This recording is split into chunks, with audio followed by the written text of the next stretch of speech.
welcome to my channel. If you're joining for the first time, please like, subscribe, and hit the notification bell. My name remains Kate Elfrida Ode, and today I'm going to be doing a story time. This one is like a conversation between me and my YouTube family. You people are my family. This one is a deep conversation. I've wanted to have this conversation with you guys, but for some strange reason, I've just kept this to myself. But today I just be like, okay, you know what? Let me just spew. Let me just say this thing. Let me just tell you guys. So straight to the story. I was accused of theft in my secondary school. This story now it's lightweight. It's like it's nothing now, but then it was something.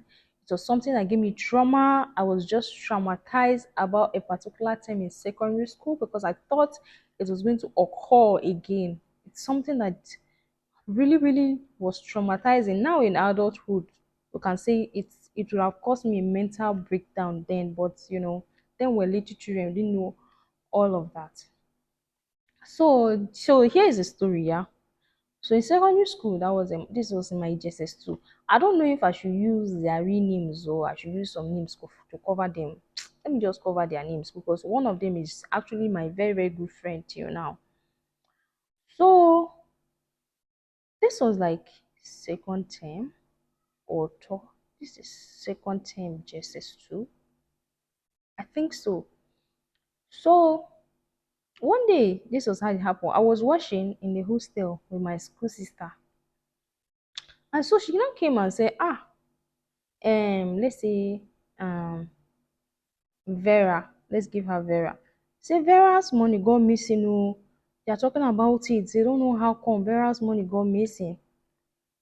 And immediately, there's this instinct that tells you when somebody wants to accuse you for something. My mind just say, are you sure they are not going to say it's me? I don't know. Just like that, my instinct just say, maybe they are going to say it's me. So this is what happened, right? I and Vera were very close. Yeah, she was so intelligent. So because I was so extravagant, like I spent a lot of money, I decided that I'm going to keep my money with Vera. Mind you, I'm the last one of my family, so there's a way that because I was leaving my parents and they're not going to have any child to be in their house with them, so they have this kind of a weak point, like to give me what I want just to make me happy. So that particular time, I remember when my dad dropped me, I was like trying to cry because I was going to miss them. And when I tried to shed tears, my dad was giving me money. If I want to shed tears, he will give me. My dad is just like that. He can be extra. He was giving me money. So I had like up to 8,000 as of then. This was like 20 2006. Yeah, this was like in 2006. So I had like 8,000. And imagine HSS2 having 8,000 at that point because our school fees was there about like 10K or 12K as of that time. Oh, but now school fees like 100 and something plus. But that year it was like 12K, 15K there about forgotten. So now I'm having pocket money half, almost like my school fees, right? So the money was much, and I was like, okay, let me just keep part of this money with Vera. So I kept 4,000 naira with Vera to help me and keep it. So now Vera was not keeping it. And there's this thing, I don't know, I'm a sinner, but there's this thing that God has for me. Like, I feel like God loves me. He loves me. I don't know how to explain it, but we have this connection. A connection I can't explain to you people, but you know. So my mind just told me, collect your money from Vera. And I had Vera's spare key. She had my spare key. So I now told Vera I want to collect my money. So I collected my money from Vera. So now I was now with my money. So as of that, like I have like 7,000 remaining or how much in my locker. So now the next day I collected my money today. Then the next day I was in the hostel. And then they said Vera's money got missing. My mister just say, ah, are you sure they're not going to say it's you? So we went for liturgy on Saturday. We normally have liturgy on Saturday. When we were sitting, they were like gossiping, whispering, murmuring, like the thief is sitting on this chair with us. The thief is sitting here. And there's a way my mind was saying, are you sure these people are not talking about me? So after liturgy, we went to class. When we went to class, I went to sit on my locker. Before you know, a crowd of my mates, they came and surrounded me. I said, where is Vera's money? Bring Vera's money. Thief. In thief, if you're from Benue State, they call thief Mbayi. Mbayi, bring Vera's money. Bring Vera's money. You are a thief. You are a thief. You know. So I was like, I didn't steal this money. I don't have this money. Say, you are a thief because you know you're going to steal this money. That was why you collected your money a day before that day. Then a close friend of mine, let's give her, we're still friends, we're very good friends. Let's give her um Hilsey. Let's give her Hilsey. So Hilsey and one other girl, I have to mention her name because there's a reason. One other girl, her name is Govan Neo. So Hilsey and Govan Neo now came, and Hilsey was like, she saw me when I was taking the money. And Govan was a witness. Like they say, they saw me. She said she saw me with her two eyes, her koro eyes. She saw me when I was taking this money. And I said, I was like, I think I cried or I was speechless. I was shaking, like, I didn't take this money. They say, it's because I took the money. That's why I'm crying. That a guilty conscience does not fear. Like the whole class, the whole arm of Justice stood. They are saying that I stole money that I did not steal. And then what I said, I told that governor that if I took this money, may it never be well with me. But if I did not take this money, you will never have a child in this life. And I'm trying, why I'm calling her name is because I'm trying to say I revoke the curse. You will have children. You'll be blessed wherever you are. I bless you. You will have your kids. So I placed the curse on her. I said, if I do not take this money, you will never have kids in your life. You'll be barren. And she was like, they were not like, yes, this to show that I actually took this money. That's why I'm placing a curse on them. I'm a thief. So our study prefect came in, let's call her Mercy. She was like, what happened? And then everybody should go to their seats, and then they explained everything to her. And then they checked my locker, they saw 7,000 naira. They say, yes, this is the money. That how will I say that a child of this age will be having pocket money? Was it 7 or 8,000 naira? That who gives a child that kind of pocket money? Why will I have that kind of pocket money? That means I'm the one who took this money. And then I cried. I think they had to seize my money or something like that.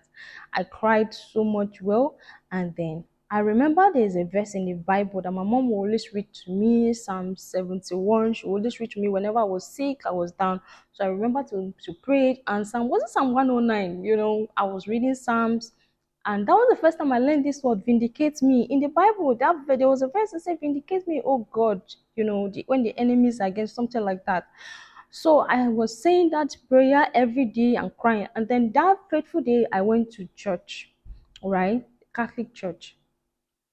The Catholic Church is so powerful. I'm not trying to deviate, but you see, this Catholic Church, there's so much power when they are doing consecration. If you go to a Catholic church, that moment when they are saying, let this host become the body and blood of Christ, and they will carry the host up. So and when I was small, my mind just said, say your prayer. When they will carry the host up, and I told God that, vindicate me, oh God. That was the prayer I just said, vindicate me, oh God. I didn't steal this money. Vindicate me. The shame all over me and all of that. People are calling me thief. So I said that prayer on Sunday, that same Sunday. So that same Sunday we went to, it was like normal. People were used to calling me thief and all of that. And they were even adjusting to the fact that I was a thief. So we now went to hostel, did what we want to do on Sunday. And then when we now came back to class, I was in class.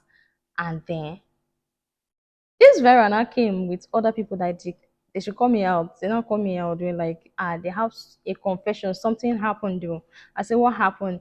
They said when they were going to the hostel, there's a certain girl, let me call her Louisa. So that there's a certain girl, this girl Louisa, that Louisa said that she can't bear this burden anymore, and that day that she had chicken pox and they told her to go home for treatment. And then she came and told Vera that okay, that she was going to please help her with her notes, that she was going to read the note when she goes home or copy the note. And when she went to Vera's locker to collect the note, she saw money inside the locker, and then she decided to carry it. And since then, that she's been carrying burden in her heart, and that's why she's confessing that they should forgive her. Then they called me and told me that Louisa had confessed that she was the one who took the money. I cried. I didn't know what to do. I cried like, but they accused me like, now, how many people are they going to start telling that this accusation was false, that it was a false accusation? So they now later the next day Monday, they told our form master. They discovered that Louisa took other people's stuff and other people's things, and then they sent her home on suspension and all of that. you know so I mean that was the first miracle that God has done for me through concentration. Like, it was an instant miracle, like instant, like that same day after mass. That girl, she confessed like nobody threatened her. She was not even a trace, because she was not in school when the whole incident happened, so nobody could trace her. And Vera did not remember that she gave the girl her key.